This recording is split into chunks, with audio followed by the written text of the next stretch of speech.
We have Photon Galaxy for you today. Some Madolche. I'm so happy to see the candy treats are back.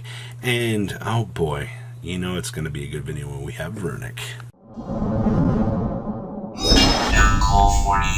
Make sure you guys smash the living crap out of that subscribe button so you guys don't miss out on more on this content. So we're going to be starting off here with a Galaxy Photon Dragon list.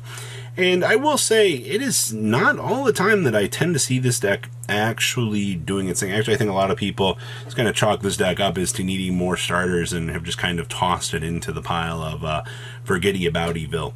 But, okay, so where do we start in here? One Afterglow is perfectly fine. You're still playing the triple copies of the best card in your deck. I mean, this is the centerpiece of everything.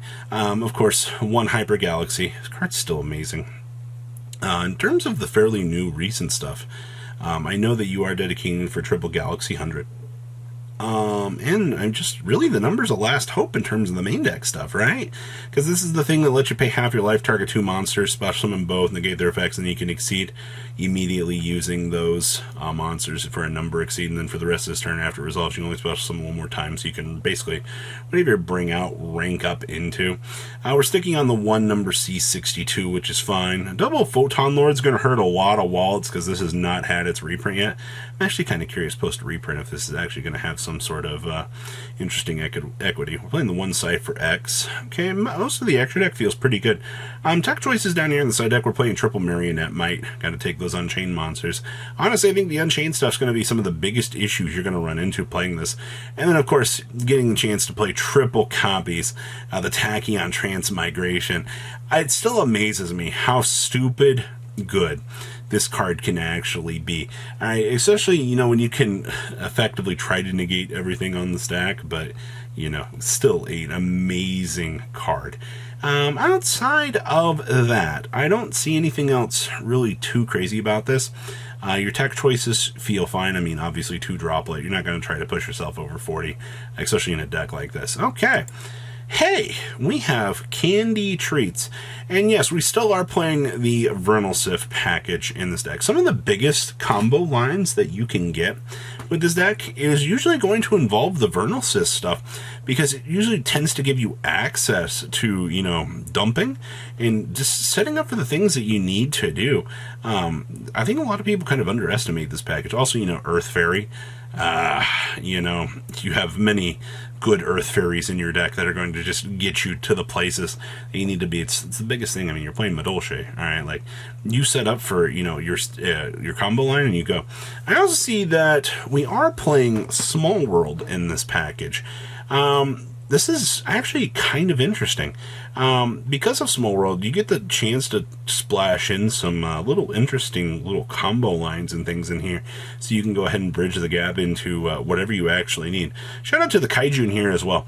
One of the biggest things that this deck does have problems with is it wants to go second in a lot of its matchups. Alright, so that's why you're going to have things like Kaijus to break boards. Technically, Fenrir and Pankratops are going to help you break boards as well. And you're also going to have things down here like the Thrust as well, so to kind of assist you in doing so. You would think that maybe more people might want to see more Herald of the Orange Light in a build like this to put more pressure on the opponent. But to be honest with you, you're not really getting as much value off of this as I think you're trying to get. All right, it's not that this card is incredibly bad right now. It's just kind of forcing this deck for the blind go second is probably going to get you more bang for your buck at the end of the day. So that's something to kind of consider. I don't know. It all comes down to your deck build and what you think is going to be best. But honestly, probably going second is going to be a lot better. Also, shout out to the Silent Honor arc. Yeah. Suck up something and then slap down the Zeus. You know what? Okay. Interesting. What else we got going on back here? You know, when I first saw this variant of Runick, I was pretty intrigued by this, because you are playing a copy of Monster Gate and Reasoning, actually, which is a dangerous game with this deck. I understand that you can get all of this dumping and all of this setup that you want, but for what? you're basically getting into an anti-battle phase stopper / a draw 2. So this also lets you warp things out of your extra monster zone. So after you summon up like one of the bad Runicks or something, and you do Hugin, for example, and you go ahead and do your discard, go search for your fountain. The next game plan is, hey, how can I turn this Hugin into some more baseline advantage so I can maybe go ahead and activate another spell or, some sort of recursive. It depends on how the hand itself kind of plays out at the end of the day. So the biggest things with this are actually outing things, and then the fact that this build is playing Nibiru as well. I don't like the fact that we are forced to play Nibiru. It is, you have a 50-50 here. You're either getting the level 1 that does a lot of things for your deck, or you're getting this giant Nibiru. At the end of the day, I mean, it just kind of comes down to the RNG manipulation of this. I also see we're playing an instant fusion as well, huh? I guess that's a little interesting choice and haven't seen a lot before. And in fact, we're also playing the Runick Allure in the main deck to kind of speed up the deck out process. This is something I'd probably want to toss in the side if I was going to do it. I do see that we do have our entire side deck is just pure anti-unfun cards for our opponent. All right, like call this what it is for the game plan, but you are looking to make sure your opponent is not playing the game or you are breaking their board at the end of the day. So interesting take. Not a build that I personally like, but okay. Next up here, what is it with these variations of Super Heavy Samurai with the Sword Soul package? Because I've seen this has become a lot more fairly common practice than you might actually think that it has been. It doesn't always show success every time it comes up. I mean, you got to remember, consistency can only go so far at the end of the day, especially when you're clashing engines like this. But this does kind of force you to cut back on your spell and trap lineup. I mean, you really are on the bare necessities here. I mean, you're on triple emergence and the 1 blackout. Like, that is your engine. I also see that they've gone as far as we are playing Giotto in here with Suwani as well. Okay. Interesting. I don't know how I feel about this.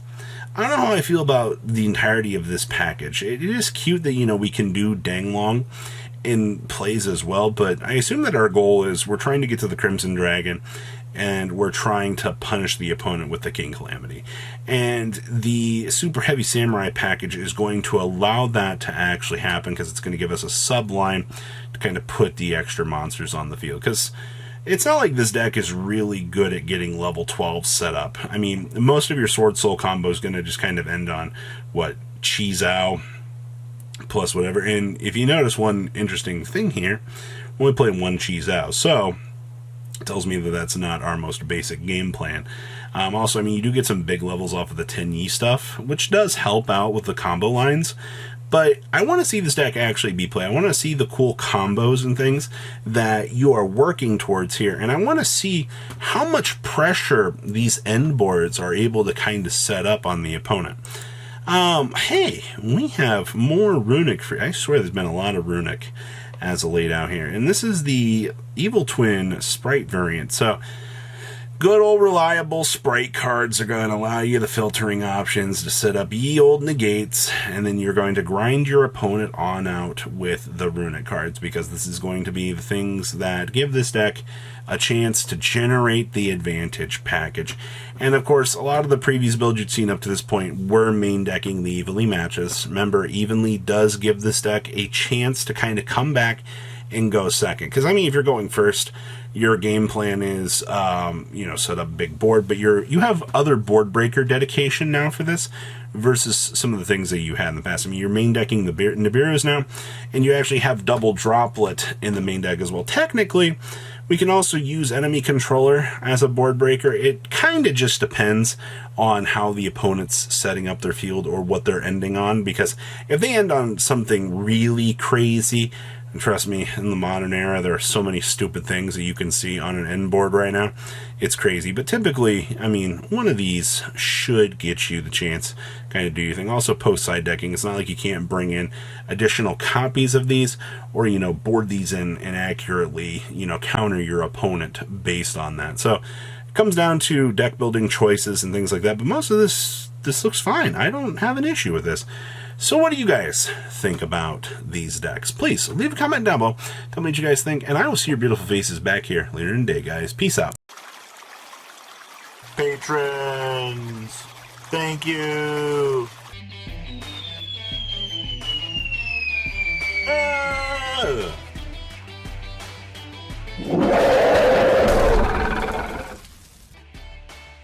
Thank you so much for watching. Check out these other videos.